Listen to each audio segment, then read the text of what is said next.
Good evening, ladies and gentlemen, and everybody in between. Welcome to the penultimate episode of the 150. I am yours truly, Pat Dooley here, Pro Wrestling Simulated. What we've done is we've taken Pro Wrestling Illustrated's list of the 150 best female wrestlers in the world for 2022, turned it into a big tournament bracket, and we are closing in on the finale. It's all coming to a head next Sunday, 12 o'clock noon Central Time for WreSIMania, where all three simulated world titles will be on the line. We know Royce Chambers, the current World Simulate Champion, will be defending against the winner of a Royal Rumble. And we know that 4 of the 16 women we are going to see tonight will be advancing to the quarterfinals of the tournament to determine the first ever World Simuladies Champion.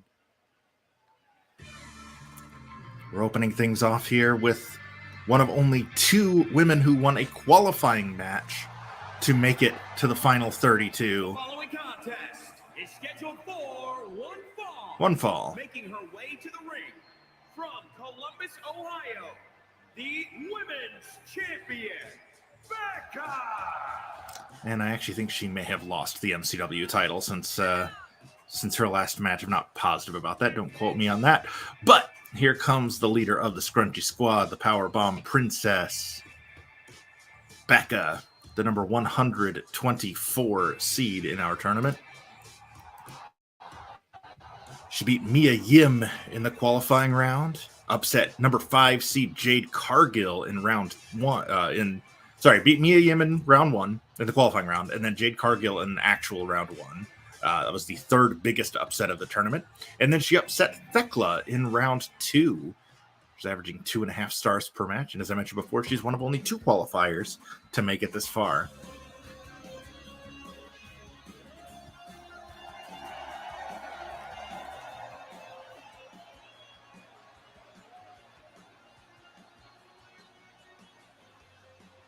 And her opponent, of course, is the world's cutest, the number 37 seed in our tournament, Maki Ito. From Japan, the Idol, Maki Ito. She is one half of the Princess Tag Team Champions in Tokyo Joshi Pro Wrestling, titles that she and Miyu Yamashita won just 8 days ago. Tokyo Joshi Pro has gone 12-3 in this tournament, which is by far the best record among all promotions. Maki is one of 5 TJPW wrestlers remaining. She beat Nicole Matthews in round 1, and then Hazuki in round 2. She's averaging only 1.5 stars per match, but that's because she's just making quick work of her opponents. She does have a weaker strength of schedule going forward than Becca does. Of course, that makes sense, Becca being the lower seed. The odds of winning this match, 77% for Maki, 23% for Becca. So Becca is the underdog by almost 3-1 here. I'm sorry, by more than 3-1. And there is the bell. But Becca, used to being the underdog throughout this tournament, comes out firing. Angel wing backbreaker there on Ito. And now driving the knee into the elbow. And a drop kick to the back of the head. I really thought we were about to see our first Mr. Perfect snapmare. One of the favorite moves throughout this tournament. Rebecca to the top rope. Huge splash. I was going to say doesn't go for the cover, but she does. She just waited a second. 2. Yeah, I wonder if she might have got the pin if she hadn't delayed that second standing up first. Give a little Eddie Guerrero taunt after the splash. And a standing shooting star. 1 count only that time. Maki Ito hanging in there, but is really yet to get an offensive move in. Springboard moonsault by Becca right across Ito's back. And a stomp to the shoulder.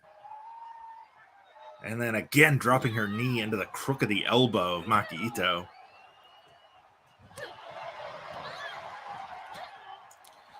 A series of strikes, chops from Ito.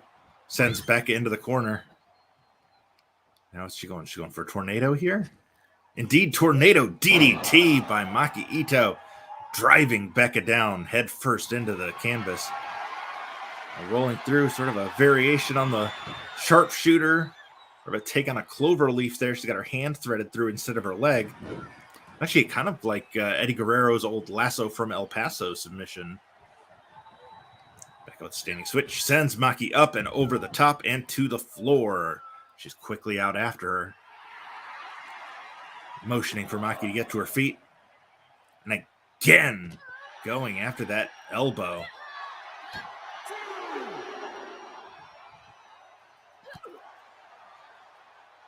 To the midsection. Code red on the concrete. Brutal move there by Becca. And a step up enziguri catching Maki in the back of the head. Goes to her feet, sends her back in. Can't seem to decide. Oh, there she goes. She's up onto the apron now. I thought she was going for a slingshot move, but no, she's just coming in. And a big boot right to the face. 1, 2, 3, and Becca has pulled off another massive upset. The number 124 seed, Becca, has beaten number 37, Maki Ito. A big boot. 2 stars for that one, according to the in-game evaluation, the viewers' match rating. So that now means that we are going to see Becca in action later tonight against either Miyu Yamashita, Maki Ito's tag team partner, or Raquel Rodriguez from WWE. That match will be coming up shortly.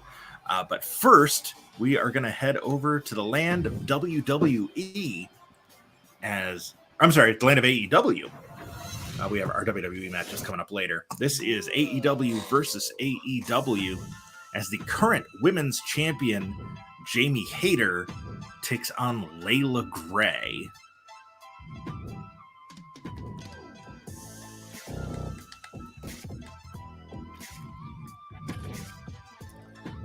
Layla Gray right there, and Jamie Hayter right there. Here we go. And the winner of this is going to face either Jacy Jayne or Natalya. That's that WWE versus WWE match I was talking about a second ago. I just had the order that they were happening reversed in my head. So this is not a title match. Layla Gray cannot become the AEW World Women's Champion in this match against Jamie Hayter.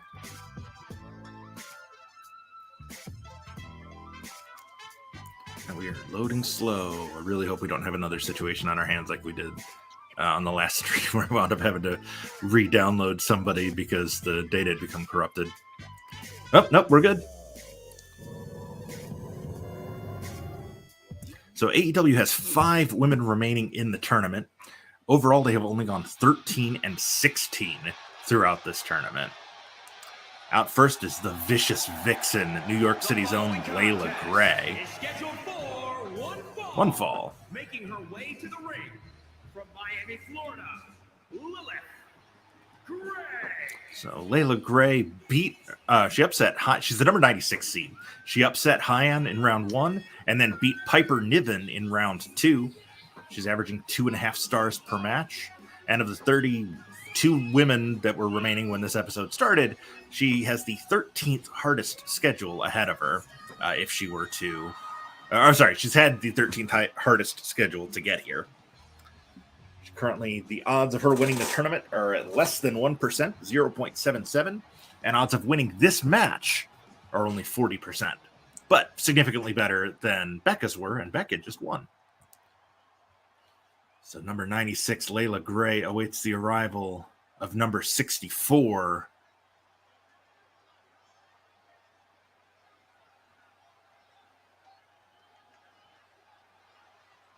is this a Dre 41 gaming edit? They're not going to get music.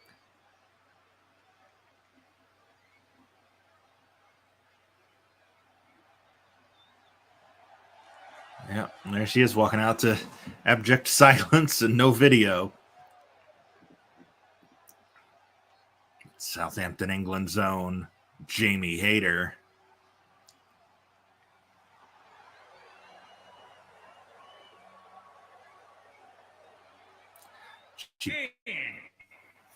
From England, the women's champion, Jamie Hayter.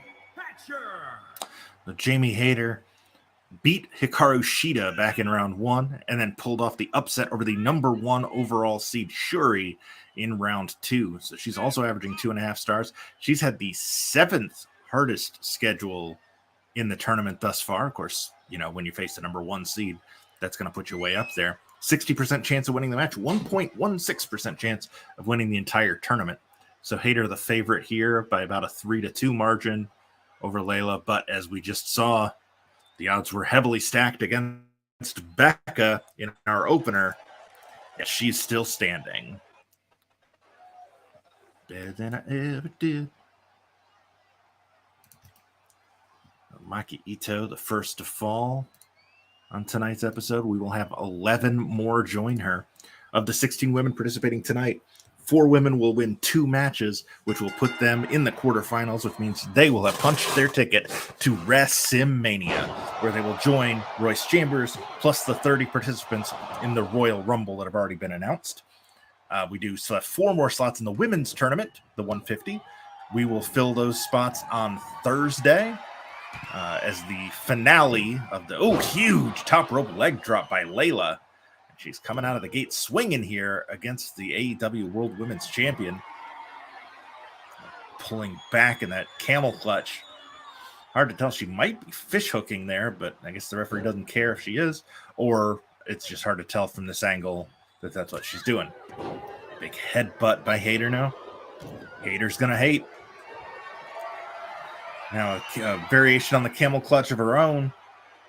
Nice clean S grip under the jaw, but she was planting that knee in the back. Did give Gray enough room to escape. And then wow, that was the curtain call. That's Goldust's old finisher too. Only gets a 2 count though as Jamie Hayter kicks out.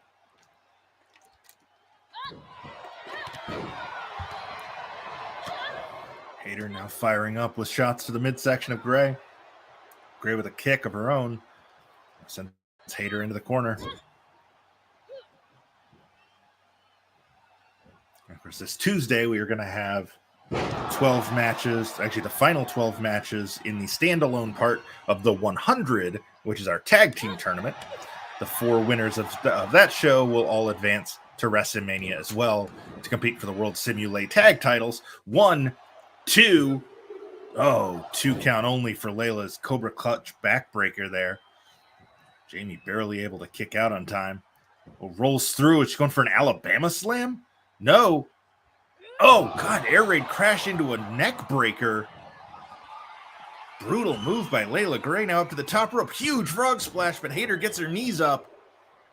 And Layla Gray crashes and burns. Now Jamie biting the fingers of the Vicious Vixen. And just posing, which was a mistake because it gave Layla the opening for a Tiger Bomb. 1, 2. Oh, and Jamie Hayter barely able to kick out at 2. Layla Gray feeling herself here. This could be the biggest win of her career. It is a non-title match, remember. Jamie Hayter's AEW title is not on the line, but the winner will get one step closer. Oh, God. Clubbing blows to the chest from Jamie Hayter over the top rope on Gray. The winner of the tournament will become the first ever World Simuladies Champion.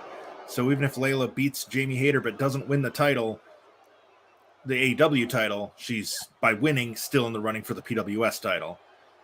And a stomp to the midsection. No. Oh, I thought Layla blocked it, but no, Jamie just stepped across her there. And then a punch to the side of the head. Oh. Layla got a couple shots in there, but Jamie shut her down. Sends her into the barricade. And now, huge European uppercut. And now, no, oh God. She just giant swinged her head first into the barricade. I legitimately didn't know that animation was in the game. Working over the shoulder and elbow of Layla. Hayter firing up. We're up to a 6 count now. And now working over the elbow as well. We had our first count out of season 2 on Thursday in the 100. You got to get back in the ring, Jamie. Somebody get back in the ring.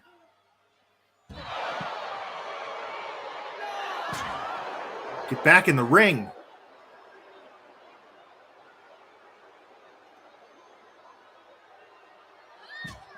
Oh, no, we got the 20 count.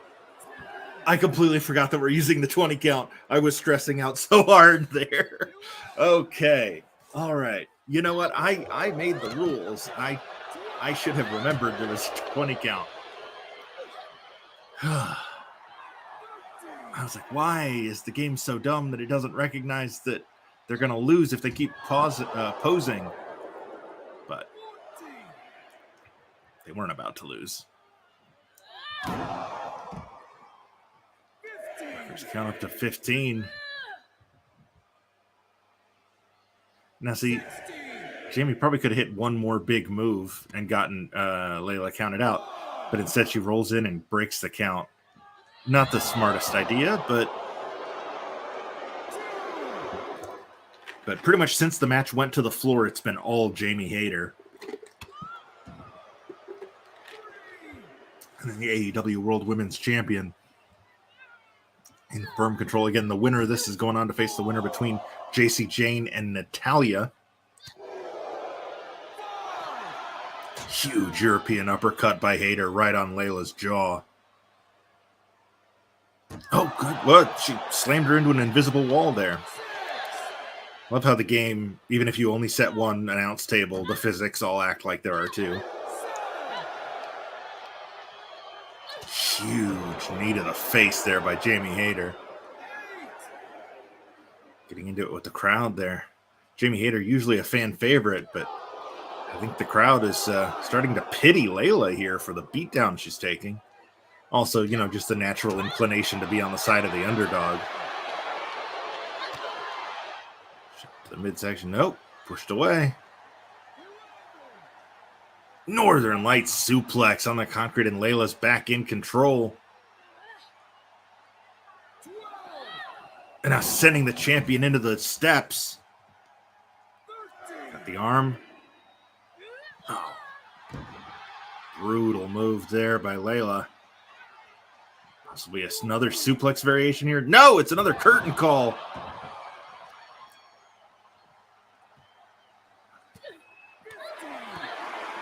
See, one more big move from Layla could put Jane. No, Hayter fighting out of it. Oh my God, brain buster on the knee.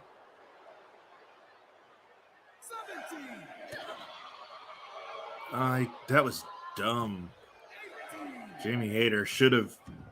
Oh no, this is going to be one of those matches, isn't it?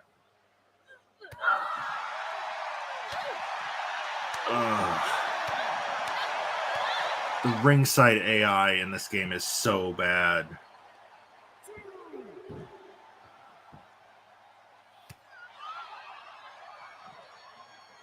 This is very annoying.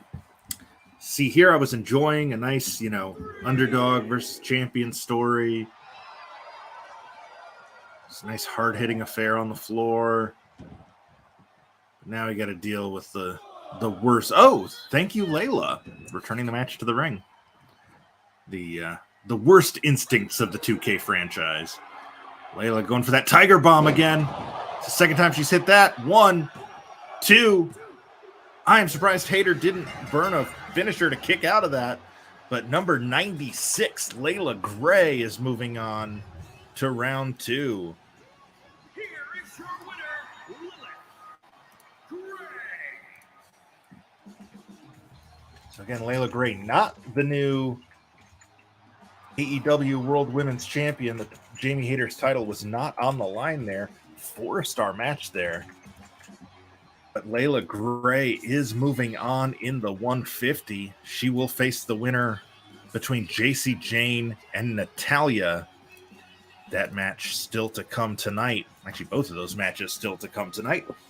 But we are about to see our first WWE superstar. She's just going to be up against somebody from Impact Wrestling instead of from her own promotion, like Jacy Jayne and Natalya will be later on.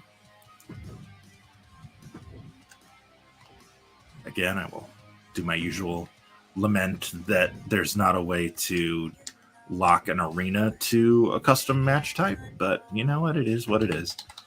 So we're going to see Dana Brooke here against Savannah Evans, whose thumbnail is missing, which hopefully isn't a bad sign about her being usable for the match. Savannah's the 56th seed in her tournament. Dana's number 88. Dana, one of 7 WWE wrestlers remaining, which is the most among all promotions. WWE has gone 21-19 since the tournament began. She upset Suzu Suzuki in round 1 and then beat Nanae Takahashi in round 2.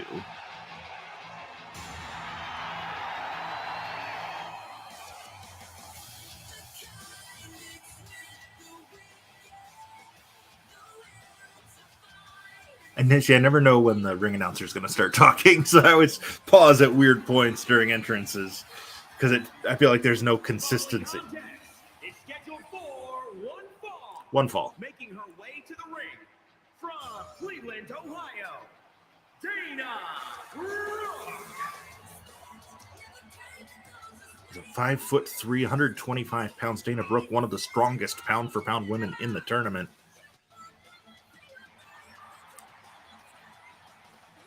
She is going to be in there against the pro wrestling cannibal Savannah Evans, so not an enviable task ahead of Dana Brooke here.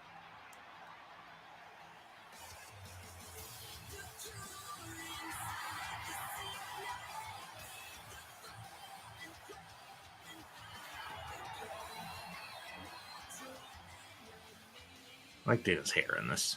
My wife does something similar with her hair where it's mostly blonde, except in the back it's all purple and teal. But now here comes the cannibal. 5'9", 172 pounds. North Carolina,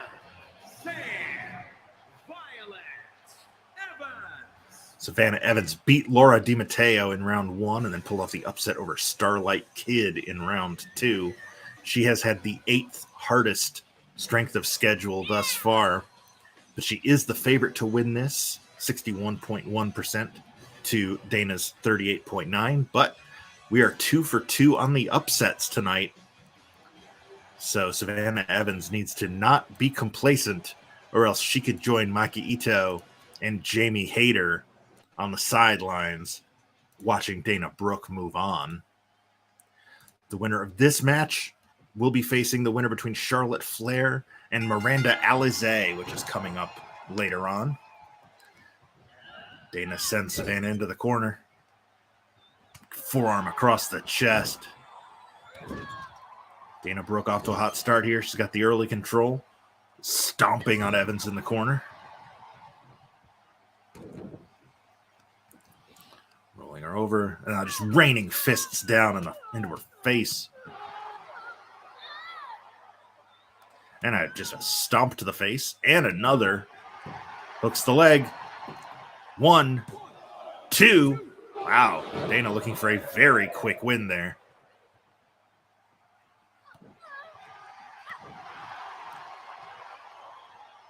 I went for a knee to the back, but Savannah Evans rolled out of the way. This could be the opening the Cannibal needs. Got her hooked up. DDT. Right in the hole of the P. Yikes. Savannah Evans just taunting Dana while she's down. Grabbing her by the hair, pulling her up. Possible powerbomb forthcoming. Brutal powerbomb. Very close to the corner. That's a dangerous place to powerbomb somebody. Now, the farther you get away from the center of the ring, the more those bumps hurt. The way a wrestling ring is built. By the way, check out episode 2 of The Academy over on FXE Wrestling's YouTube page. I do go into more depth about what makes a ring in the Pro Wrestling 101 segment. But the main thing is it's a metal frame with wood laid across it and a thin layer of padding and then a canvas stretched over the top of it. So just based on sheer physics, the closer you get to the center of the ring and the farther away you get from the metal frame, the more give there is in the ring. It still hurts like hell to land there, but it hurts less than it does. Huge elbow off the top rope there by Savannah Evans, but it hurts less than it does if you were to fall on, say, the apron, or like what Savannah Evans did to Dana Brooke, get power bombed near the corner. Sends her off the ropes and a series of forearms to the spine, and Brooke is down. And Savannah Evans is just going to do some push-ups to show off. Gotta stay on her. Savannah, I know you've been backstage watching. I know you've been preparing for Dana Brooke, but you have to have been watching the earlier matches. You're 2 for 2 on upsets. Evans going for a vertical suplex here. No, Brooke slips out the back. Release German suplex. And a drop kick to the spine. And Dana Brooke is back in control. Handstand into an elbow drop. Nice acrobatic move there from Dana Brooke. And a flipping neck breaker. An inversion of the blockbuster. 1, 2. Oh, we very nearly had our third straight upset, but Savannah Evans able to get her shoulder up. Going back to work on the shoulder here. And a kick to the face. See, Dana Brooke's doing the smart thing, keeping Savannah grounded. Now, this I disagree with. Unless she's going for the Brooke bomb, she's not. She's letting Savannah get to her feet. Huge shotgun missile drop kick.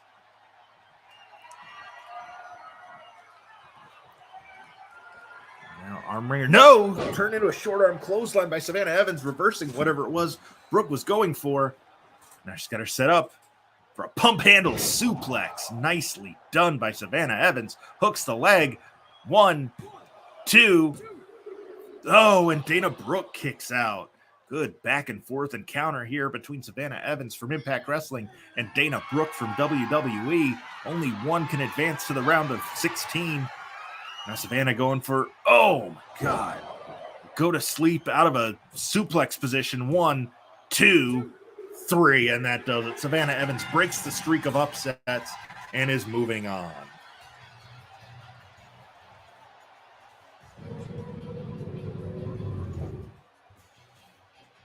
Here is your winner, Violet Evans. Savannah Evans picks up the win. She will face either Charlotte Flair or Miranda Alizé later on in this episode. 3.5 stars for that one from the viewers. Hard to argue. Might have even been able to go higher than that. Lots of great down the stretch action there. But Savannah Evans is the one to move on. And we will find out her opponent shortly. But first, the match that I thought was happening earlier in the show, because I forgot the order of matches till I looked at my format doc. This is WWE versus WWE.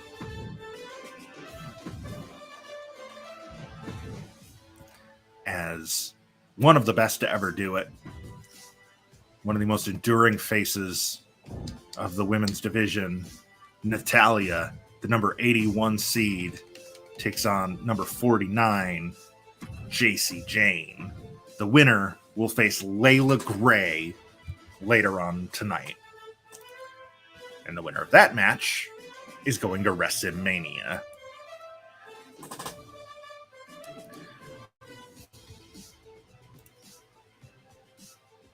And that is, I believe, well, it is for sure Natalya's only chance at advancing. It is Jacy's as well. She was in our tag team tournament, the 100, alongside former partner Gigi Dolan, but they were eliminated from the tournament.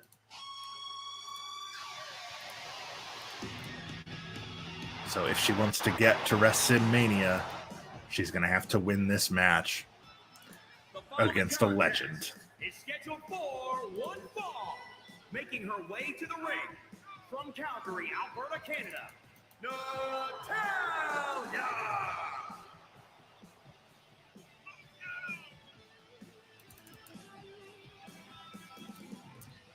The winner of this will face Layla Gray, still to come. Working on getting bracket stuff done during the entrances. So if I'm quiet for a couple seconds, that's why.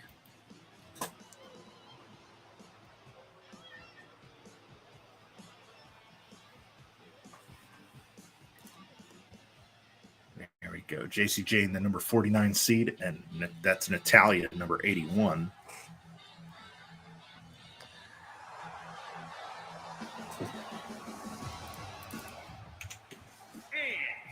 From Tampa, Florida, Jacy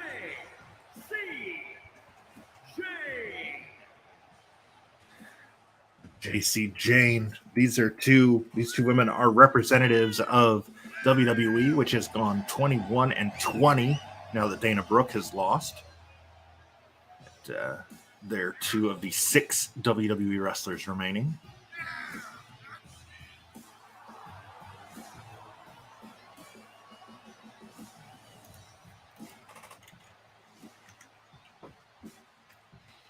WWE will be 22-21, or sorry, 22-21 after this one, because one of them's going to lose and one of them's going to win. Unless we have a double count out, which could happen. I hope it doesn't, but it could.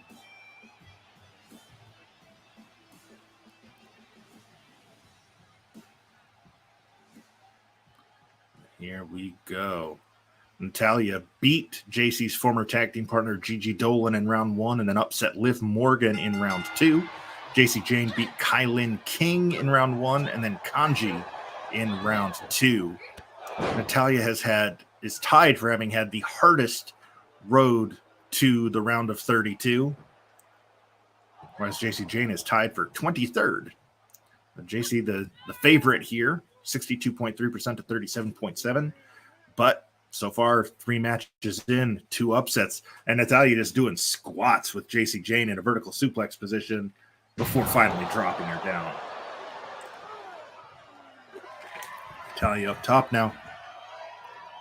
Huge splash by Nasty Natty. And went for a shot to the midsection, but it was blocked. Now it's Jacy sending Natalia hard into the buckles. Knee to the back of the head. Rolls her over. But Natalia's foot was under the ropes, so no count on the pin. Referee not even in the picture, but could clearly see it. Here we go. Ripcord clothesline by Jacy. Now goes for the pin. One count only as Natalia gets a shoulder up. Shot to the midsection from Natty. Big back chop. And the natural Natalia Neidhart sends Jacy into the corner, but eats a huge boot. The lady of rock and rumble, Jacy Jayne in firm control now off the ropes. Oh, and a sliding kick to the side of the head. Just absolutely brutal offense coming from Jacy Jayne here. Oh, but Natalia playing a little bit of possum, rolls her over, gets in a couple of shots of her own. That's Jacy. Gonna take her for a walk to the corner. Bouncing her head off the top turnbuckle. A series of strikes to the midsection. Now kicks. Now choking her with her boot.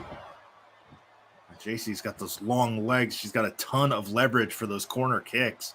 1, 2. 2 count only. Is Natalia able to kick out? And Natalia, a 23-year veteran. Oh, but a huge kick to Jacy Jayne.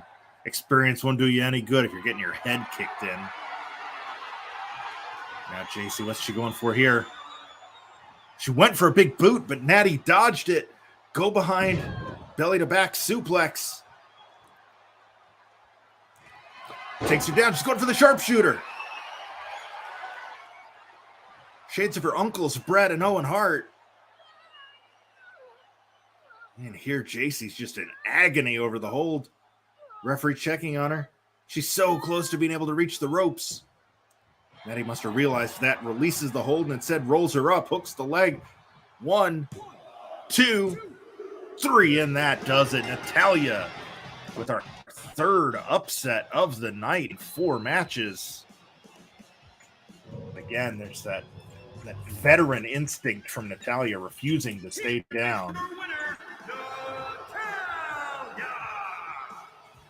Using the sharpshooter to wear Jacy down before pinning her.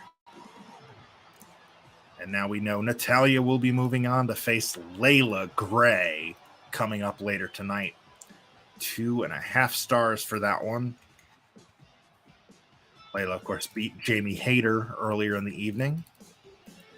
And we just saw Natalya beat Jacy Jayne to set up that match.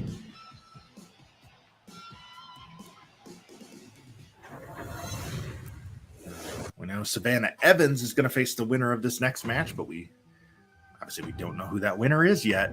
We're going to stick with WWE for a minute as the number 8 overall seed, Charlotte Flair, takes on independent upstart Miranda Alizé.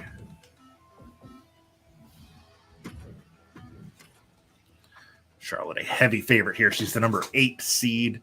Miranda is number 89, and the winner will face Savannah Evans later on tonight.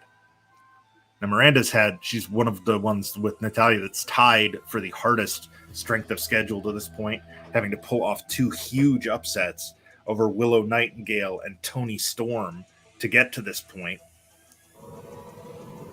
There's a heavy underdog here. Charlotte, 91.8% chance, according to the seeds. But here she comes. Miranda's already pulled off 2 upsets. What's a third? 1 fall. Making her way to the ring from Houston, Texas. She's and Melissa Alice. The Lucha baddie, Miranda Alizé, a student of Booker T's, an 8-year pro, finally getting some recognition on the national stage. You saw her on Ring of Honor TV this week. A star on the rise. She's one of a handful of this kind of new generation of independent stars in the women's division that are, just exposure away from being huge names. Miranda Alizé is one of them. Billy Starks is another. Kenzie Page. But here comes the queen, the dirtiest diva in the game, the number 8 seed in the tournament. She beat Jody Threat. She beat Sandra Moon. She's had the second easiest strength of schedule to this point. The SmackDown Women's Champion, Charlotte Flair. And oh yeah, she's the SmackDown Women's Champion. One of 5 WWE wrestlers remaining in the tournament, after we've already seen the eliminations of both Dana Brooke and Jacy Jayne. Of course, Natalya picked up a win. Charlotte looking to join her in the round of 16. Winner of this match will be facing Savannah Evans later on. The winner of that match is going to WreSIMania as one of the final 8 contenders to be the first ever World Simuladies Champion. Charlotte, of course, making the referee hold the ropes for her because that's what happens when you're a queen. Crowd giving her an earful. Miranda Alizé watching from ringside, scanning Charlotte for any indication of weakness. Comes the robes. Charlotte somehow kept the title on. Here we go. The all-rounder from the Queen City. Well, Miranda Alizé being trained by Booker T. Charlotte Flair trained by Sarah Amato.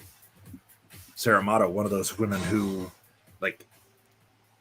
peaked 20 years too early. If she'd been around now as the kind of competitor she was in her prime, we'd be talking about her as one of the all-time greats. This headlock takeover by Miranda Alizé. She is in firm control here. Charlotte manages to reverse out of it, but Miranda Rolls right to her feet. Boot to the midsection. Goes for a big forearm. Charlotte blocks it. Fires off two of her own, and then a couple of kicks. And a swinging neck breaker. And just like that, the queen is in control. Daddy's little girl, Charlotte Flair. Oh, eats a boot to the face from Miranda. Ducks a spinning kick. And a dragon backbreaker, basically. Not even a 1 count. Miranda kicks out. That's not going to make Charlotte too happy. She drives a knee into the back of Miranda's head. Now heading up to the top rope. It's not usually her game. She can fly. Oh, God. That was a sort of a seated senton, but she definitely didn't get all of it. But she got enough of it where Miranda is down and dazed. Charlotte now working over the right arm. Stepping back. Here comes the knee drop. Nails it. Shades of her father, the nature boy, Ric Flair. Considered by many to be the greatest wrestler that ever lived. There are many who think that Charlotte is the greatest women's wrestler ever. 2 count, and Miranda kicks out. So PWI has been doing this list of the top women wrestlers since, I believe 2014 was the first year. Charlotte has been on the list every year, has only once finished outside the top 10, and even then she was number 15. She's been 10, 6, 1, 2, 3, 2, 4, 15, 8. Miranda going for the pin here, too. Trying to get the surprise pin, but you got to do a lot more to Charlotte Flair to keep her down. Single arm DDT will help. And a huge kick to the face. It was almost a Kinshasa for Miranda Alizé. A standing, shining wizard. Very impressive kick. Almost enough to catch Charlotte off guard.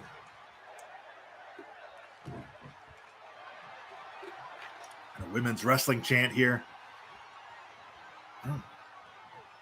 Brutal crossface applied by Miranda Alizé.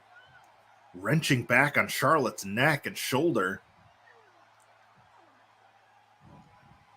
Releases the hold when it became clear Charlotte wasn't going to submit. She went for a top rope springboard moonsault, missed it. Charlotte saw an opportunity too. Miranda's able to kick out. Great back and forth match here between two of the very best in the business right now. Charlotte again going after Miranda's knee, softening her up for the figure 8. I don't think she realized Miranda was back on her feet, but there's that veteran instinct from Charlotte to fire off a big punch and then a German suplex. Heading up to the top rope. Moonsault. Nails it now. I thought she was going to wait for Miranda to get up, but no, she sees the opportunity. Going for the figure 4, probably into the figure 8. There it is, that bridge, adding extra leverage. Miranda in a ton of trouble right now. Nowhere near the ropes. Her only hope is that Charlotte has trouble maintaining the bridge. She's got great core strength, but that is, even for an elite athlete like Charlotte Flair, that is a hard position to maintain. 1, 2, 3. It was enough to wear her down. Enough for a pin, and Charlotte Flair will now face Savannah Evans later on tonight for a spot at WreSIMania. Great showing by Miranda Alizé. Charlotte seems to be a woman of destiny. The Raw Women's Champion, looking to be the first ever World Simuladies Champion. And she is now just 4 wins away from doing just that. 3 stars for a big win over Miranda Alizé. And that was only the second favorite to win in 5 matches so far tonight. Now, the first upset of the night was a huge one when number 134 Becca beat number 37 Maki Ito. And we are about to find out who her opponent will be later tonight. And in an interesting twist of fate, one of the potential opponents is Maki's tag team partner, Miyu Yamashita. But she's got stiff competition ahead of her in the form of Raquel Rodriguez. Miyu Yamashita's thumbnail didn't load either. But that didn't seem to bother Savannah Evans. She won.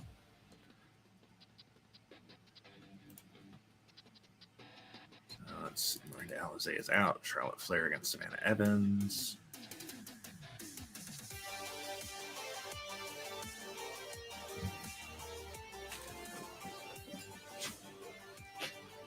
Raquel Rodriguez and Miyu Yamashita. These are the kind of matches that can only happen here on the 150.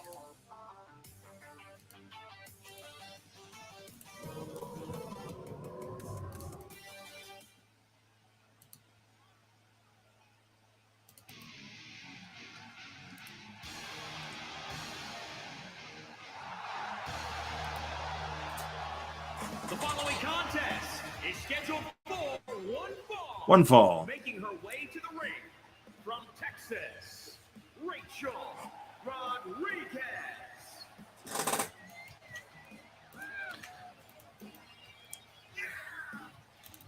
Raquel Rodriguez making her way to the ring. One of the 5 WWE wrestlers remaining. So far, WWE has gone 2-2 tonight, with Charlotte Flair and Natalya winning, but Jacy Jayne and Dana Brooke losing. Raquel got here by upsetting Tsukasa Fujimoto in round 1, and then Mandy Rose in round 2. She's tied for the hardest strength of schedule thus far. And of course, she is the underdog here, as she is the 85th seed going up against number 12.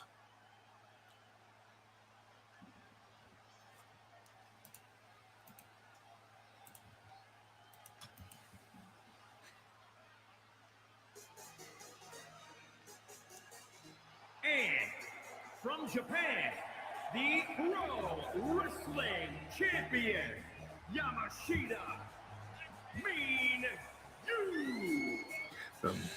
Miyu Yamashita, one of 5 Tokyo Joshi Pro wrestlers remaining. Or one of 4, now that her tag team partner Maki Ito has been eliminated. TJPW still has gone 12-4, which is a phenomenal record throughout this tournament. She beat Alexa Bliss in round 1, and then Trish Adora in round 2. She's had the 21st toughest schedule to get here. She's a heavy favorite here, 87.6% chance to 12.4 for Raquel Rodriguez. Basically a 7-1. Yeah? Am I doing that math right? I think I am. Yamashita comes out firing off kicks here. You saw her with the title. She is the Pro Wrestling Eve champion. She is also one half of the Princess Tag Team Champions with Maki Ito. Of course, Maki Ito losing in our opener to Becca, who awaits the winner of this match. Now, Natalya has beaten both members of Toxic Attraction. It'll be interesting to see if Becca can beat both members of the Princess Tag Team Champions in one night. Nice roll through by Raquel Rodriguez, the powerhouse from La Feria, Texas. Shot there, and now pulling her. Oh, I thought she was pulling her by the hair, but Yamashita blocks it. Raquel, 6 feet tall, has 7 inches on Yamashita here. But Yamashita is very flexible and is able to kick Raquel Rodriguez right in the head, pulling her to her feet. Huge rising knee strike. Hooks the leg. 1, 2. We're going to call that the knee trigger. Raquel Rodriguez able to kick out. Yamashita posing a little bit here before resuming her striking attack on Rodriguez.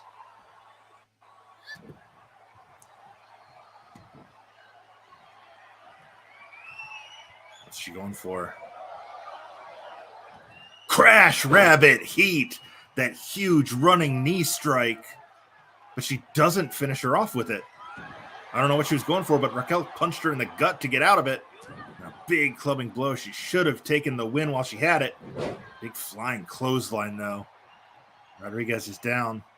Pulls her to her feet. Another knee trigger. 1, 2, 3, and that does it.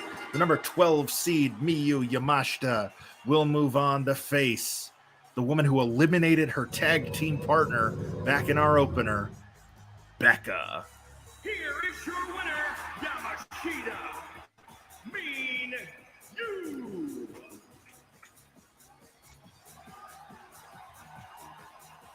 Miyu Yamashita was, one of the favorites to make it to the round of 16, and she has done just that.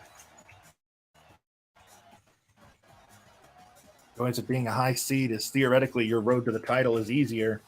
She may be steamrolling her competition.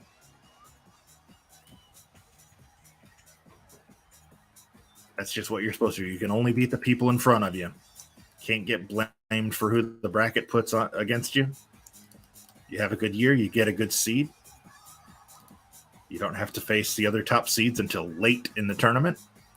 And now Miyu Yamashita moves on. She will face Becca later on in this episode. We've still got 2 more matches here in the 3rd round. And then after we do those 2 matches, let's take a little 5-minute intermission just to give people a chance to, refill your water, get up, stretch your legs, pee if you need to, and then we will hit the ground running with the first 4 round 4 matches in the 150. The winners of those matches are going to WreSIMania.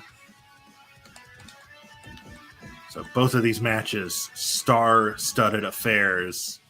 And honestly, you talk about dream matches in the women's division. Serena Deeb against Utami Hayashishita has got to be way up there for fans of women's wrestling. Hayashishita, the number 20 seed. Serena Deeb, the number 77. Serena, we did see 2 of her fellow AEW stars earlier, Jamie Hayter and Layla Gray. There are 4 AEW wrestlers remaining. She's the current Hamilton Wrestling Entertainment Women's Champion, a title she's closing in on a year with. She's literally 2 weeks away today from a year as the champion. She's another one of them that's been around forever, 17-year pro.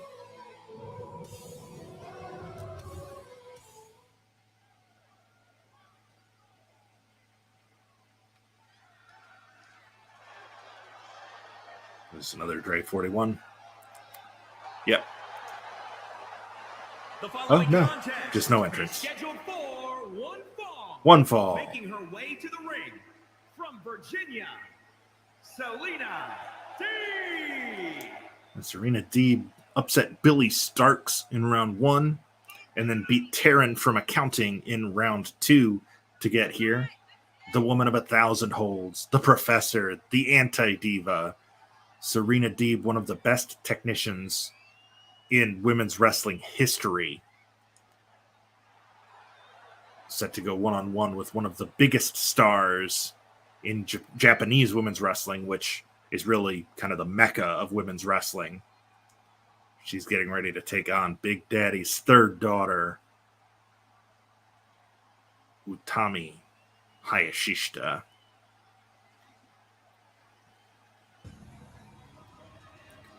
Now, Hayashishita beat Nikki Cross in round 1 and then Jetta in round 2 to get here. She's about a 4-1 favorite. 79.4% to Serena's 20.6%.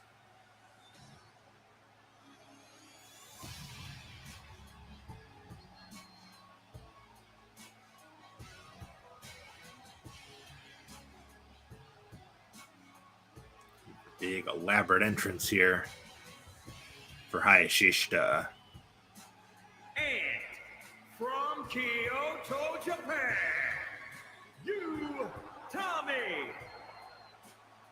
Utami Hayashishita, again, the number 20 seed. We've had back-to-back favorites win. That's probably a good sign for Utami, but based on the way this episode started, where 3 of the first 4 matches ended in upsets, Hayashishita has to be aware that she's in the ring with one of the most dangerous women on the planet in the form of Serena Deeb. That kid is phasing through his father.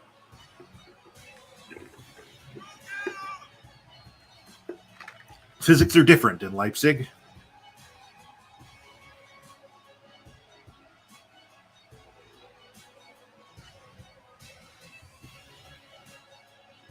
Yeah, if that's not a main event entrance, I don't know what is.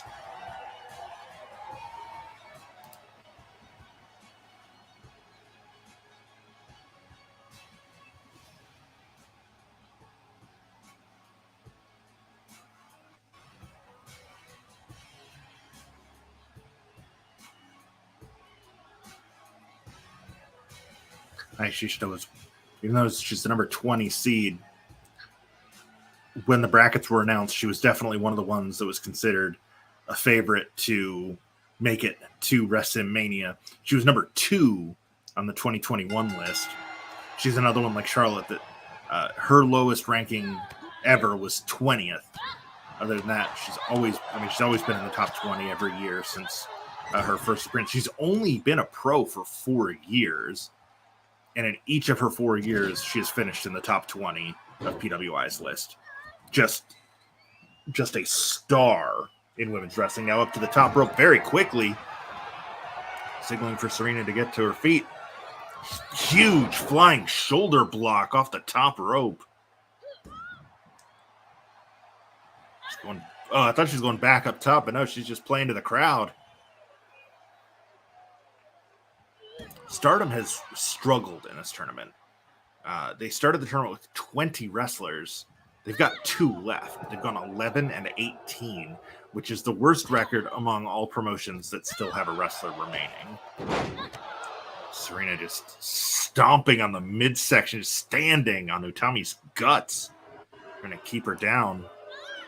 Don't call her the professor for nothing. She's a master of psychology. And she's definitely not a literal master of psychology. I don't think she has a degree. 1. Oh, not even a 1 count. The referee's slow to get into position. But Utami Hayashishita was not going to go down that easy. Serena now sending her into the corner.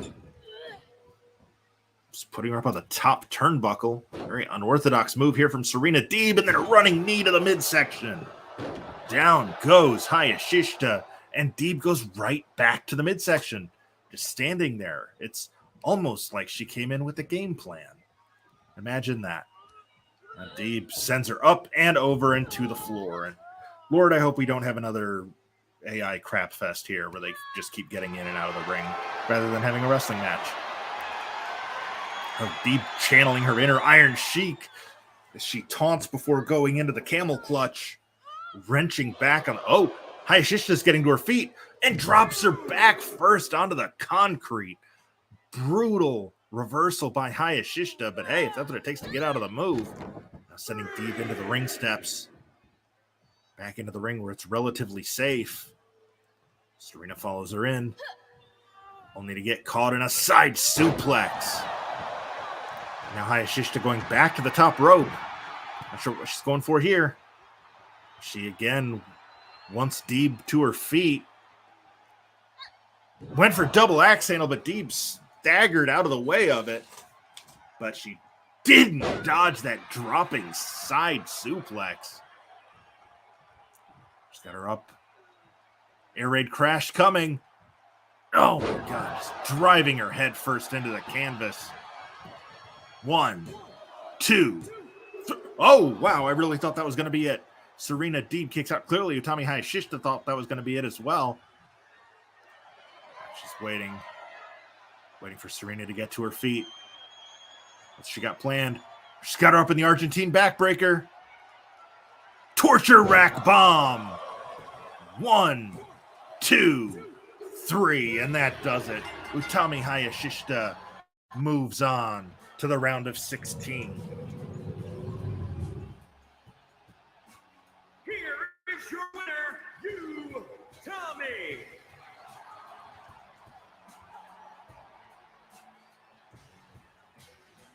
Poor Archer rack bomb racks up another win for Utami.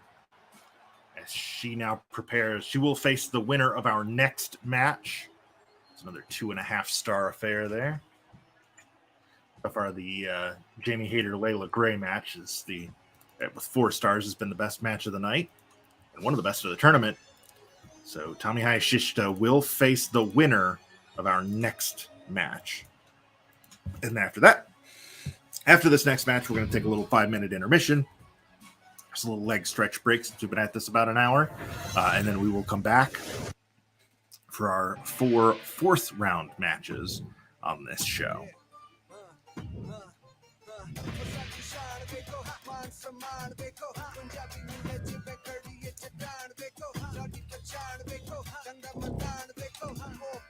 So here we've got Jessica Troy, one of the biggest stars in Australia, taking on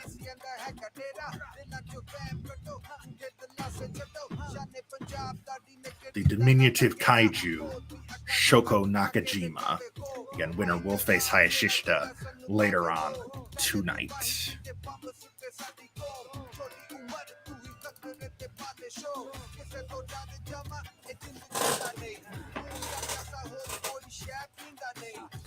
Jessica Troy was in the 2021 PWI 500 and lost in the first round to El Desperado. Nakajima, obviously this tournament is her first appearance. She was not in the 500 and she's not in the tag tournament.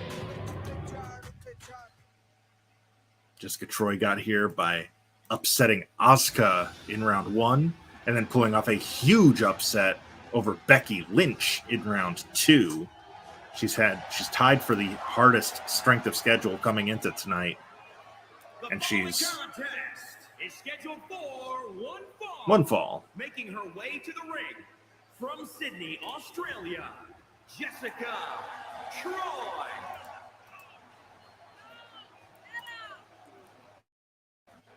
So yeah, Jessica Troy, major underdog here. She's the 68th seed against Nakajima, who's number 29. It's about 70.1 to 29.9 are the percentage odds for this match. And so far through 7 matches, 4 of them have gone to the favorite. Which Jessica Troy has to know, but you also know she's not going to let it weigh on her.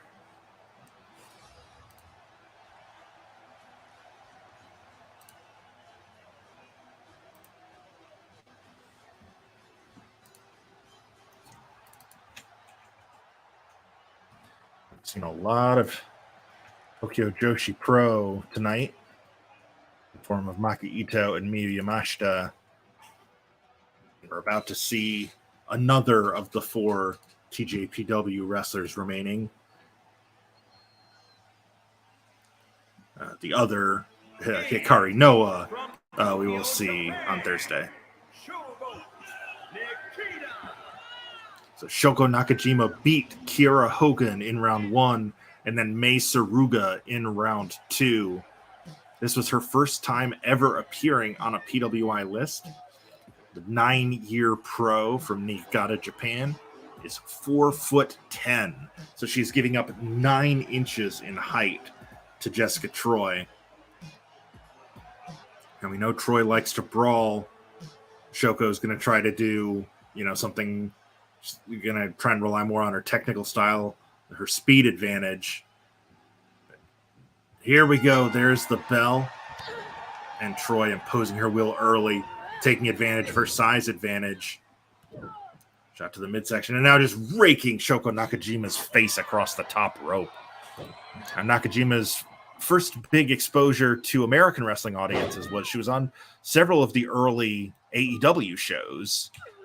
Although I don't know that she was ever actually signed to a contract. She might have been. But she was part of that TJPW crowd and Gato Move wrestlers, the ones that were, helped flesh out the women's division in those early days before they started to elevate their own homegrown stars like Britt Baker and Nyla Rose. She was part of that group with like Yuka Sakazaki and Riho, Ami Sakura. Ryo Mizunami. Went for a huge axe handle off the top, but just missed. Which, hey, you know, it happens. It's not how many times you fall down, it's how many times you get up, right? Jessica Troy is still in control, working over the arm. Little joint manipulation there, stomping on the arm.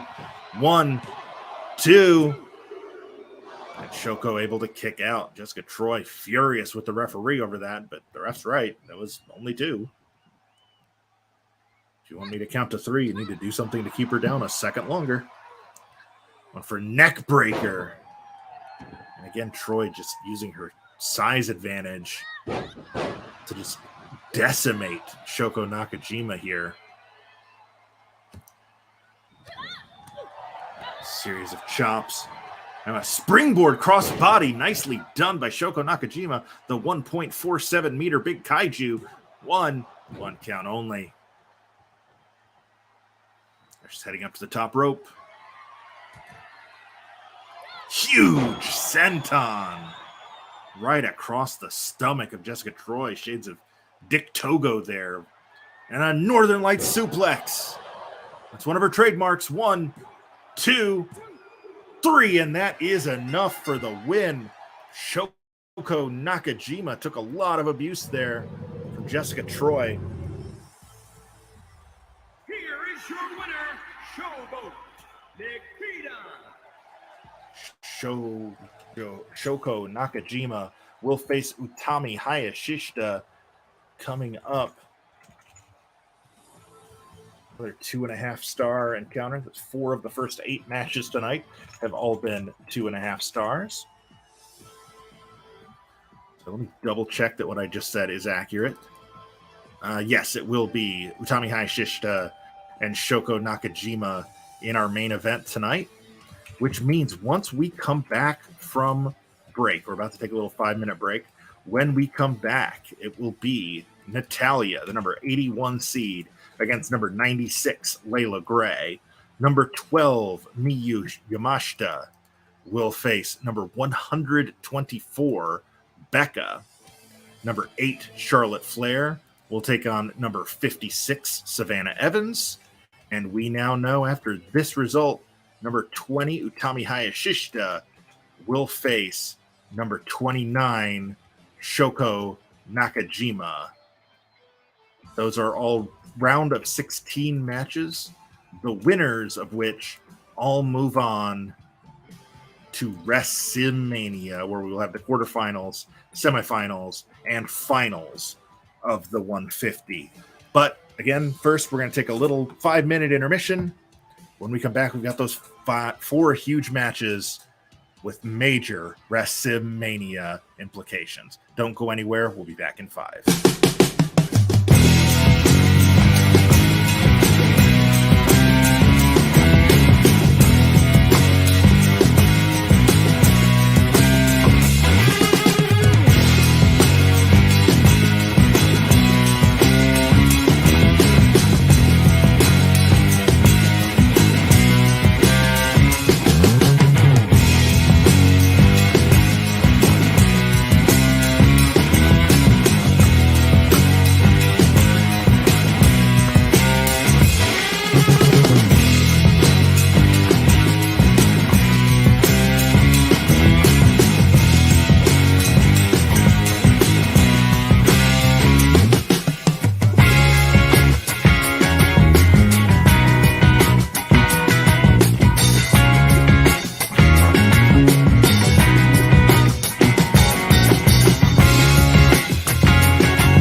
will claim the first spot in the quarterfinals of the largest simulated women's wrestling tournament of all time?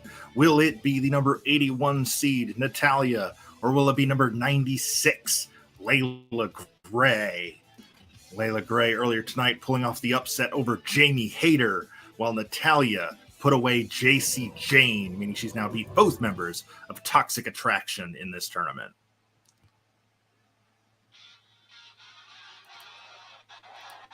Here comes Layla Gray.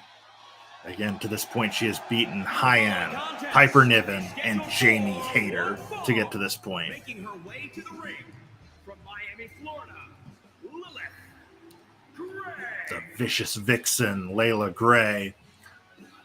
One of Jade Cargill's baddies. Of course, Jade lost earlier in the tournament in, one of the biggest upsets in PWS history when she was beaten by Becca, who is still in the tournament. We will see Becca later on tonight.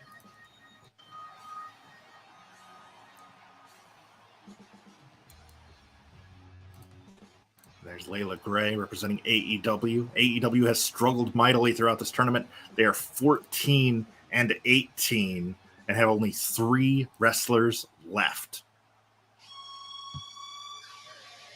Our opponent, Natalya, the number 81 seed. So far, she has beaten Gigi Dolan, Liv Morgan, and Jacy Jayne. Layla Gray, the first non-WWE wrestler that Natalya has faced in this tournament. WWE has done pretty well for itself, winning a little over half of its matches, 23 wins, 22 losses. They still have 4 wrestlers remaining, tying them with Tokyo Joshi Pro for most among all promotions. Of course, we will see, I believe, 2 each. Yes, Natalya and Charlotte Flair from WWE can both clinch spots, as can Miyu Yamashita and Shoko Nakajima from Tokyo Joshi Pro. And again, the winner of this match will be the first woman to qualify for WreSIMania. There's the bell, and we are underway. Big punches and chops from Layla to start things off. Layla in there with the veteran. Natalya knows that you cannot give her an edge. That was one of the fatal mistakes Jacy Jayne made in their match, was just letting her up off the canvas too much. Layla going for a quick pin. You're probably not going to win a match this early, but you can make Natalya expend energy. Oh, and Natalya with a massive clothesline, now raining stomps in the corner. So when I was saying about keeping her on the mat, if she was still on the mat, she wouldn't be able to do that. Goes for a pin. Lateral press does not hook a leg. 1 count only. Layla easily able to muscle out of it. But again, these pinfalls early in the match, you're probably not going to win with them. But every time your opponent kicks out, every time your opponent has to shoot that shoulder up, they're expending energy that they wouldn't otherwise. So, yeah, it's, and maybe you'll catch them sleeping. Maybe they'll let their guard down and forget. Natalya going for a vertical suplex and now squatting Layla Gray overhead. We saw her do this to Jacy Jayne earlier. And then just a running kick to the spine. Natalya, this is probably a mistake on Natty's part, playing to the crowd instead of trying to put Layla away. Layla showing Natalya the respect of staying on her. Natty not exactly doing the same. Going for the pin, 2. Again, I wonder if it's intentional that she's going for the lateral press, making Layla work for the kick out rather than just lifting a shoulder. In a typical pinfall, usually when somebody's pinning somebody to get a victory, they'll hook a leg, right? Gives them additional leverage. It also kind of stacks the opponent up on top of themselves. Typically when that happens, you're not able to really kick out of the pin. You have to just work to get your shoulder up. Now, when you do a lateral press, like what Natalya was just doing, and you're just putting your body weight on your opponent's shoulders, they can't so easily just raise a shoulder, so they have to use their lower body to kick out from underneath you. So they're less likely to be pinned, but they're expending more energy. See, she just did it again, making Layla expend more energy to kick out of the pin rather than just, oh my God, discus clotheslined by Natalya. And a big drop kick sends Layla Gray 2/3 of the way across the ring. I thought she might have been getting ready for the sharpshooter, but no, she's still wanting to inflict more damage. And Layla fires back. Fisherman suplex. I'm surprised she didn't stay in that bridge, but perhaps all those kickouts starting to wear Layla's core down, and she just couldn't hold the bridge. Now she rolls through into that. She's going for that air raid again. We saw her do this earlier. Ooh, a neck breaker. Is dropping Natalya's head on her own knee, too. Natty able to kick out just barely. Layla thought she had her. But again, she's, I don't know if she's ever been in there with the 23-year pro before. But here comes that Tiger Bomb. That's how she won earlier against Jamie Hayter. 1, 2, 3. And Layla Gray is going to WreSIMania 1 week from today, noon Central Time. She is one of the final 8 in the 150. She is now just 3 wins away from becoming the first ever World Simuladies Champion. Natalya had a great run, but Layla Gray lives to fight another day, and that day is next Sunday. Layla will face the winner between Charlotte Flair and Savannah Evans. That's a match that's coming up a little later tonight. But first, we got our second spot at WreSIMania to fill. I guess it's really like our 33rd spot to fill because we already know Royce Chambers will be there defending the World Simuweight title, and we know who the 30 men in the Royal Rumble to determine his challenger are. But Layla Gray, the first to qualify by advancing in one of our tournaments. She won't face the winner of this match until potentially the semifinals. But it might be Becca, the number 124 seed, one of only 2 qualifiers still standing in the tournament. Or it might be the number 12 seed, Miyu Yamashita. And the winner of this will face the winner of our main event tonight between Utami Hayashishita and Shoko Nakajima.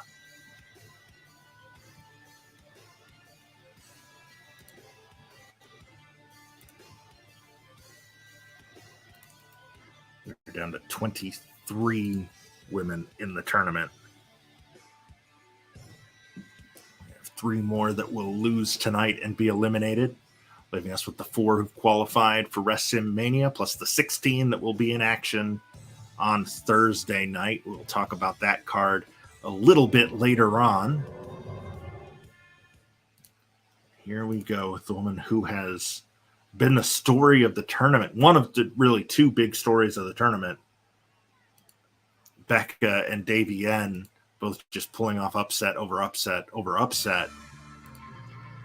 Becca has thus far beaten Mia Yim, Jade Cargill, Thekla, and then earlier tonight, Maki Ito. One fall. From Columbus, Ohio, the women's champion, Becca.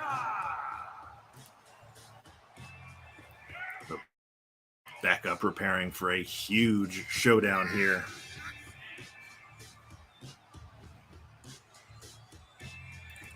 She's one of a handful of independent competitors remaining in the tournament.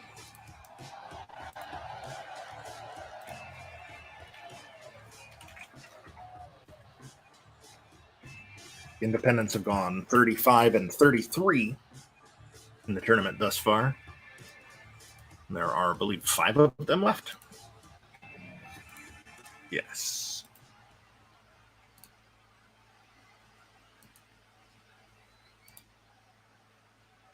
Yes, 5.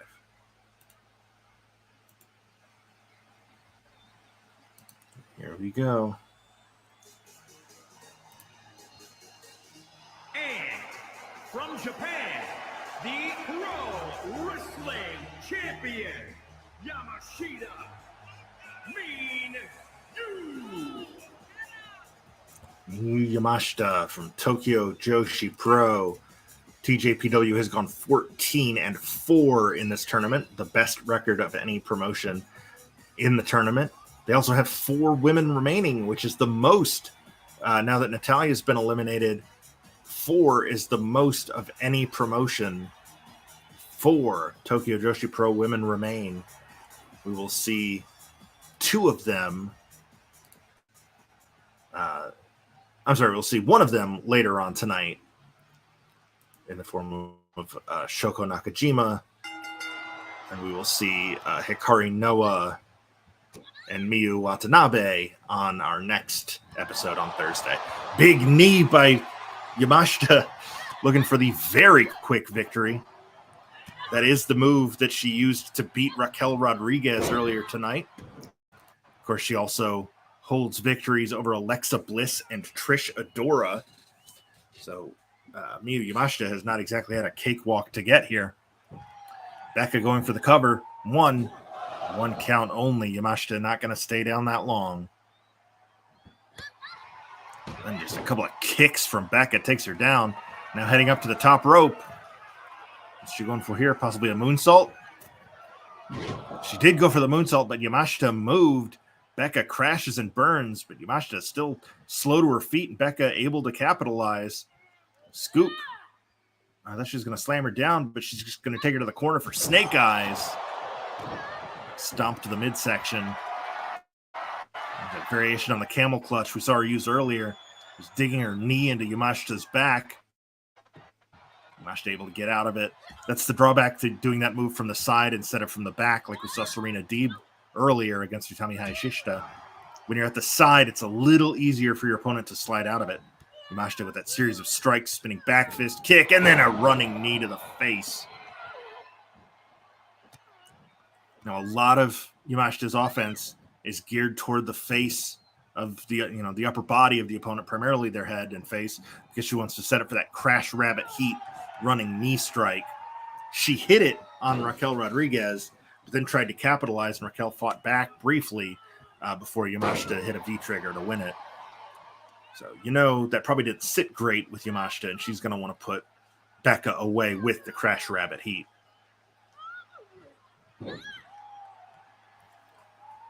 Kick to the spine.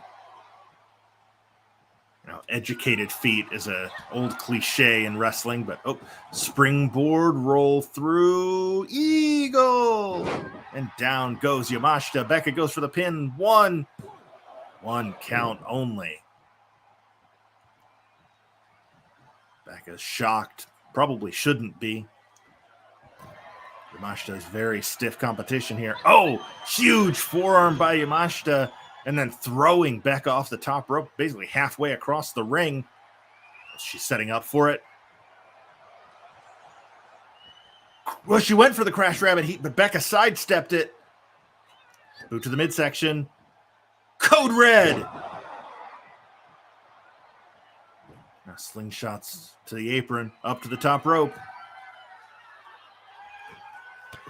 She went for the swanton, but Yamashita gets her knees up. Got her up on her shoulders. Hits her with the attitude adjustment. 2, 3, and Miyu Yamashita is going to WreSIMania.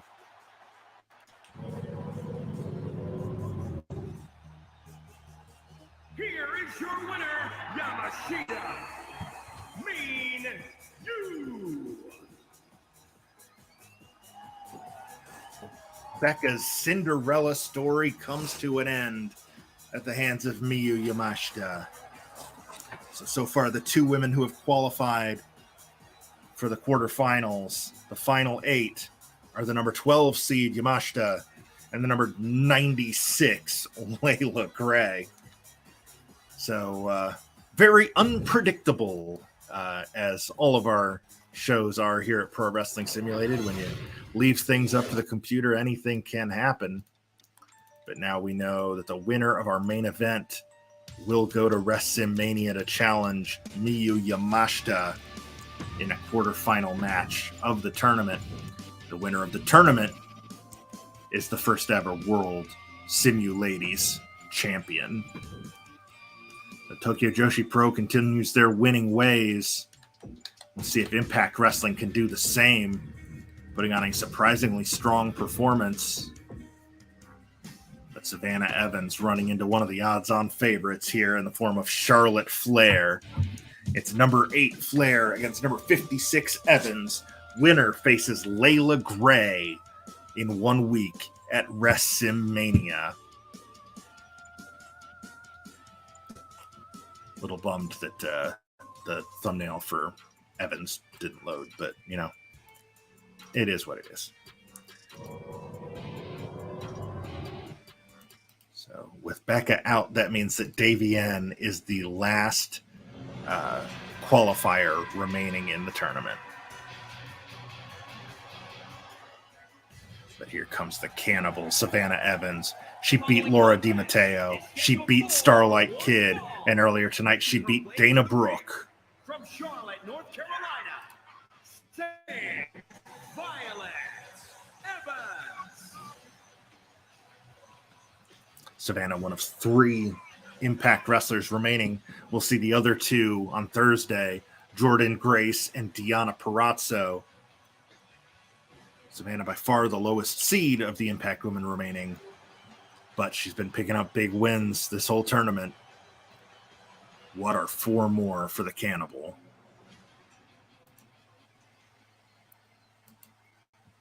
You just know Layla Gray is backstage watching this on the monitor.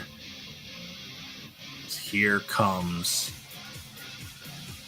the odds-on favorite to be her opponent at WreSIMania, the Queen, Charlotte Flair. And from the Queen City, the SmackDown Women's Champion, Charlotte Flair.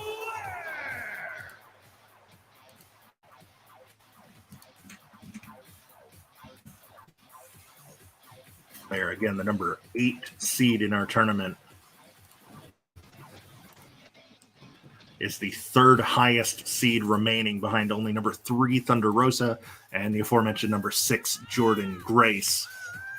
If the brackets were to remain chalk the rest of the way, the title match would be Charlotte against Thunder Rosa, since Rosa and Grace are both on the same half of the bracket.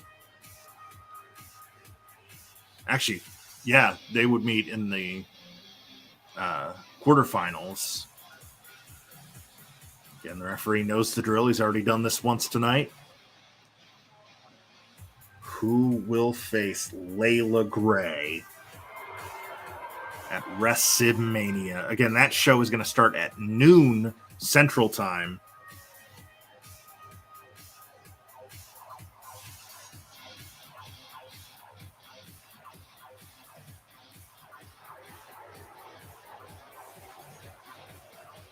Charlotte Flair, one of the most impressive physical specimens in wrestling, regardless of gender, regardless of promotion. Charlotte is just scary to be in the ring with. But so is the cannibal, Savannah Evans. Charlotte already has victories over Jody Threat, Sandra Moore, and Miranda Alizé. She has torn through the independent circuit. It's her first real match against a signed wrestler in Savannah Evans. Oh, huge kick to the face. Nice drop kick by Evans. Getting a little extra oomph with her right foot.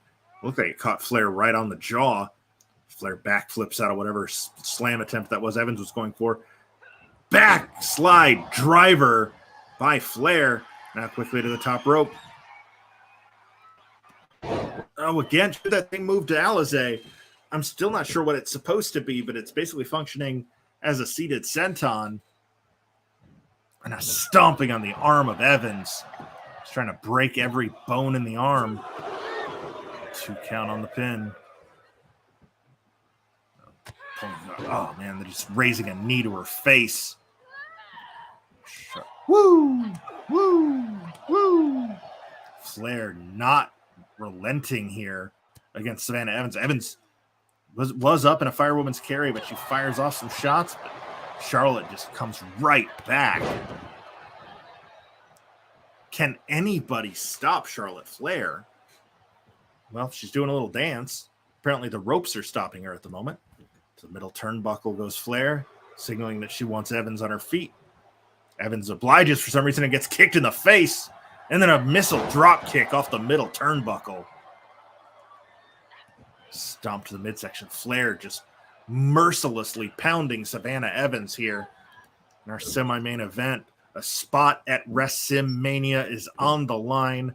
Layla Gray and Miyu Yamashita have already clinched spots on the grandest simulation of them all. Evans shoots the half, rolls her over into a pin. One, I'm amazed that no part of either of them was under the ropes there, but only a 1 count. Evans celebrating on the middle turnbuckle, turning her back on the queen. You better make sure the queen is dead before you try something like that. She does dodge a big boot, then a side Russian leg sweep. Evans is in control at the moment, and something went wrong with this game or app. Of course it did. And, you know, I guess I should be impressed that it lasted over 90 minutes before it crashed.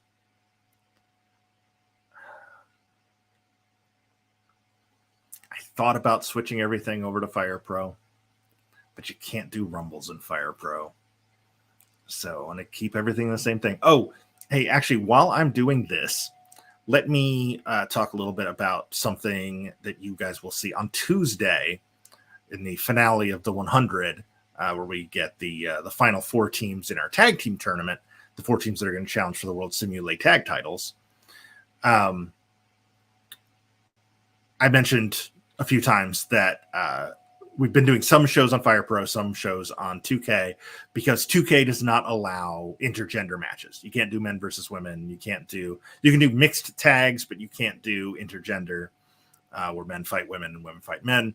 It just doesn't allow it because WWE doesn't allow it. So the game just literally doesn't give it to you as an option. So, but there were teams of women and there were mixed teams in Pro Wrestling Illustrated's list, which is what I based the seeds for the tournament off of. So I wound up having to create male versions of Las Chicas Indomables, La Jaroquita, and Lluvia, because I didn't want to have to switch to Fire Pro for just 1 match, or possibly 2 if they won, and then possibly have to do it 3 more times during WreSIMania. I figured at this point, we're so close to the end of all the tournaments, I just want to do it all in 1 game so I don't have to switch. So when you see the terrible, and when I say terrible, I mean just absolutely grotesque creations that I made of Las Chicas Indomables for Tuesday's show, just know it's because, 1, I'm not good at creating creative wrestlers. Never have been. I've always been reliant on community creations, or back in the day, using game facts to get formulas. But basically, the reason I bring that up is, in addition to me just overall being bad at it, we're going to skip the entrances because we were well into that match. And I don't feel like watching the intros again.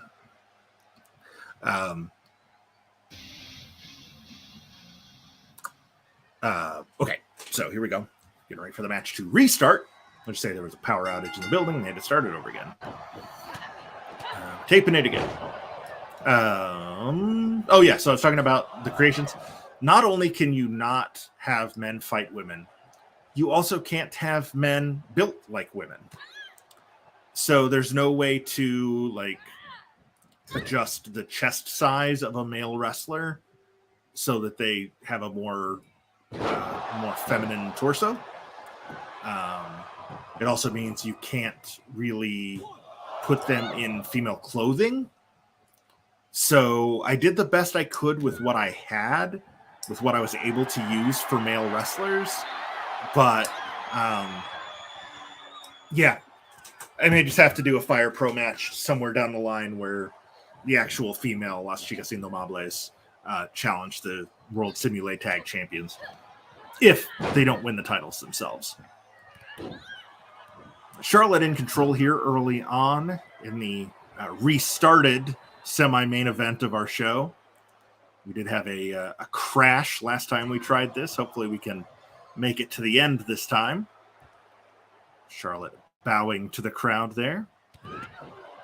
Hard not to notice there was a decent amount of sarcasm going on there. Going for a knee buster here on Evans. Charlotte heading up top. She's looking for that moonsault already. That's a long way to go. No, just a diving knee to the face. Brutal move by Charlotte. 1, 2. Crowd thought that was too sweet. She pulls Savannah to her feet. And a big boot just takes her head off.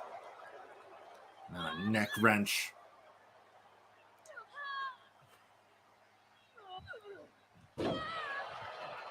Down. I'm not sure what Charlotte's going for here.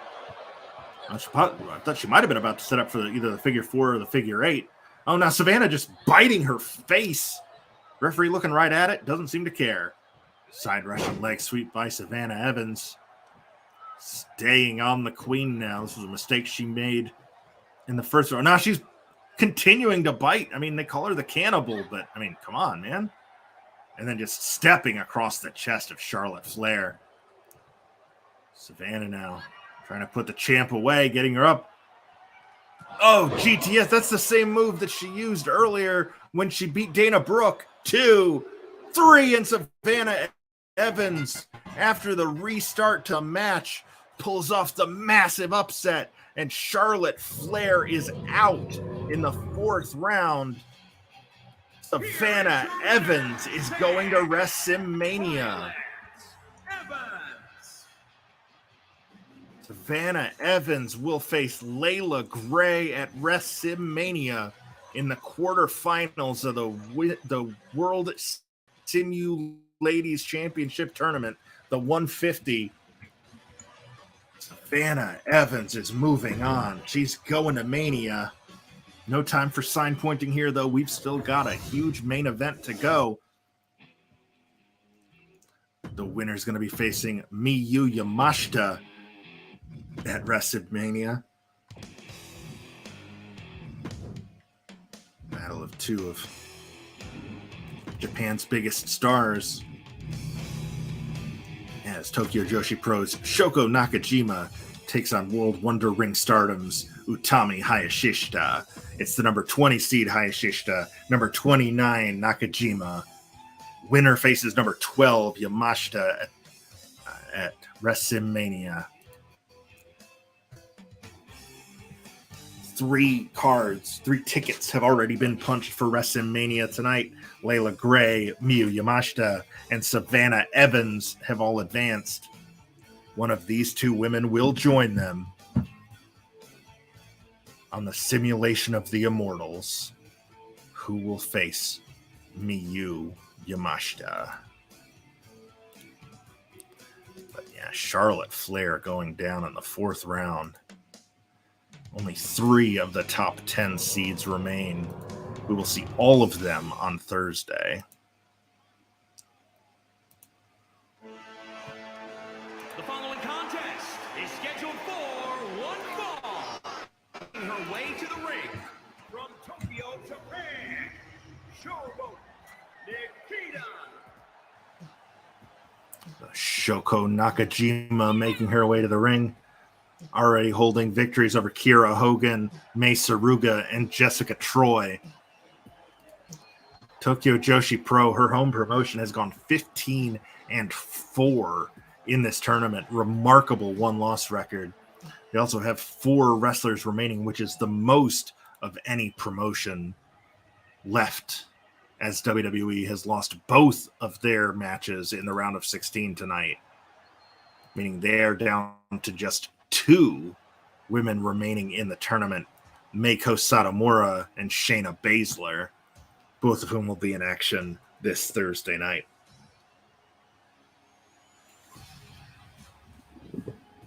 So a lengthy entrance of Utami Hayashishita definitely meant to strike fear in the heart of her opponent. And honestly, it's worked so far, beating Nikki Cross, Jetta, and the Professor Serena Deeb. Kyoto, Japan, Utami. Utami Hayashishita, the number 20 seed, a year after being number 2 on the 2021 list. Hayashishita's got something to prove. But more than that, she wants to be the first ever World Simuladies Champion. Little tail of the tape here. Nakajima, 4 feet 10 inches tall. Hayashishita at 5'5". Not one of the taller competitors in the tournament, but it does give her 7 inches on the 1.47 meter big kaiju. I mentioned Tokyo Joshi Pro has done remarkably well in this tournament. Stardom has not. Hayashishita and Koguma we'll see on Thursday. Stardom has gone 12-18 in this tournament. They've struggled mightily. They have the tied for second most losses among all promotions. WWE has the most. WWE also has the most wins. They've gone 23-24. Stardom is tied with AEW for second most losses with 18. And their 12 wins places them 5th among all promotions. So Stardom struggled mightily since this tournament started, and we will see if Hayashishita can carry the promotion on her back all the way to WreSIMania. There's the bell, and our main event is underway. Snap bear by Nakajima, and then a sliding drop kick to the face. Springboard crossbody. No, Hayashishita steps back, and Nakajima crashes and burns. Pulls her up by her face. Front face lock into a spin. There's a giant swing out of a front face lock. Now wrenching on the arm of Nakajima. A series of stomps by Hayashishita. Remember, Hayashishita only a 4-year pro, already one of the best female wrestlers in the world. Massive elbow off the top rope. She's only 24 years old. There is only up to go from Hayashishita. Now a knee to the elbow, and then a kick to the spine. Hayashishita in firm control here. Oh, Nakajima fighting out of it. What's she going for here? Flipping neck breaker. Nicely done. Nakajima's going to have to stick and move here, or she's going to get stuck like that. No, but she manages to send Hayashishita into the corner. That's her head first off the top turnbuckle. Kick to the midsection. Off the ropes. Big jumping kick, and down goes Utami. Hooks the leg. One count only as Utami Hayashishita kicks out. Nakajima can't believe it, but she's staying on her. Double stomp to the midsection, a kick, and another one. Brutal series of kicks and stomps there from Nakajima. But Hayashishita shuts her down with a clothesline. 1, 2. 2 count only as Nakajima kicks out. Hayashishita staying on top of her with a big clubbing punch. Not quite a 12-6 elbow there, but pretty close. A big judo throw takeover. Or a modified hip toss. A big kick to the face by Nakajima. Hooks the leg. 1, 2. Oh, and Utami kicks out. Shoko can't believe it. She's heading up to the top rope. What's she going for here? Went for a senton, but Utami moved. Pulls her to her feet. Big overhand shot. She's got her up in the Argentine backbreaker. Torture rack bomb. That's the move she used to defeat Serena Deeb earlier. And it's the move she uses to advance to WreSIMania. Utami Hayashishita has picked up the victory, eliminating Shoko Nakajima and moving on to WreSIMania. It's going to be Hayashishita against Yamashita. It's going to be Evans against Gray. And then the winners of those matches will face each other, with the winner of that match being one of the 2 finalists for the World Simuladies Championship. Huge win for Utami Hayashishita. Kind of feels like that conclusion was never really in doubt, but still a big time win for Hayashishita. She's going to WreSIMania. So we have 2 more shows remaining before Mania. One from our tag team tournament, the 100, and the final episode of this tournament, the 150. Coming up this Tuesday in all the same places, here on Twitch, on Facebook, and on YouTube. We will have the final 12 standalone matches from the 100. We will see Atrapa Sueños against the Butcher and the Blade. The winners of that match will face the winners between... sorry, I've lost my place. They will face the winners between the Usos, the number 1 overall seed, and Rot und Flot. The Motor City Machine Guns will take on the Philly Marino Experience. The winners will face the winners between RK Bro and Aussie Open. Swerve in Our Glory against the Bollywood Boys. Winners will face either Violence is Forever or Gallows and Anderson. And the Kingdom take on the aforementioned Las Chicas Indomables. The winners will then face either the Street Profits or the Lucha Bros. The 4 winners of those matches will be the 4 semifinal teams and will all punch their tickets to WreSIMania. Let me go a little bigger screen with me and get Utami a little lower. And then on March 30th, that's this Thursday, the final episode of the 150, we will fill the last 4 spots in the quarterfinals at WreSIMania. We will have Meiko Satomura take on the last qualifier standing, Debian.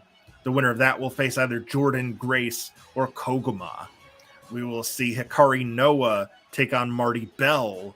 The winner will face the winner between Taya Valkyrie and Saori Aino. Viva Van takes on Miyu Watanabe.